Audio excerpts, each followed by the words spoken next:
త్వరలో ప్రకటించే ప్రదేశ్ కాంగ్రెస్ కమిటీలో తమకు అవకాశం కోసం నేతలు పోటీ పడుతున్నారు.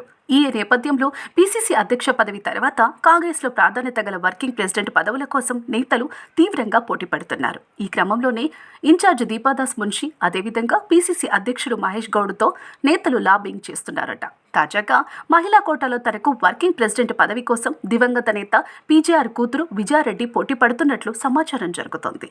గ్రేటర్ హైదరాబాద్లో కాంగ్రెస్ పార్టీ బలం పెంచుకోవాలని కాంగ్రెస్ పార్టీ భావిస్తోంది. మరొకవైపు త్వరలో జరగబోయే జీహెచ్ఎంసీ పీఠంపై ఎలాగైనా పాగా వేయాలని భావిస్తోంది. ఈ నేపథ్యంలో కాంగ్రెస్ పార్టీని గ్రేటర్లో బలోపేతం చేయాలని కాంగ్రెస్ గట్టి పట్టుదలతో ఉంది. ఈ నేపథ్యంలోనే చేరికలపై దృష్టి సారించింది కాంగ్రెస్. ఆ కోణంలోనే ఖైరతాబాద్ ఎమ్మెల్యే దానం నాగేందర్ను కాంగ్రెస్లోకి తీసుకొచ్చారు. మరి కొందరిని కూడా రప్పించేందుకు ప్రయత్నాలు జరుగుతున్నాయి. పార్టీ పదవుల విషయంలో ఈసారి గ్రేటర్కు ప్రాధాన్యత ఇవ్వాలని కాంగ్రెస్ భావిస్తుంది. అందుకే పీసీసీ కమిటీలో గ్రేటర్లోని నేతలకు అవకాశం ఇవ్వాలని చూస్తున్నారు.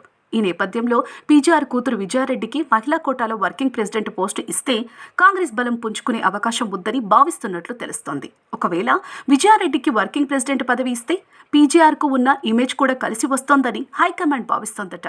మరి హైకమాండ్ అనుకున్నట్లు గ్రేటర్ హైదరాబాద్కు ప్రాధాన్యత ఇస్తే కాంగ్రెస్ బలం పుంజుకుంటుందా? పీజేఆర్ కూతురు విజయారెడ్డికి వర్కింగ్ ప్రెసిడెంట్ ఇస్తే పీజేఆర్కు ఉన్న ఇమేజ్తో గ్రేటర్లో ఏ మేరకు ప్రభావం చూపుతుంది?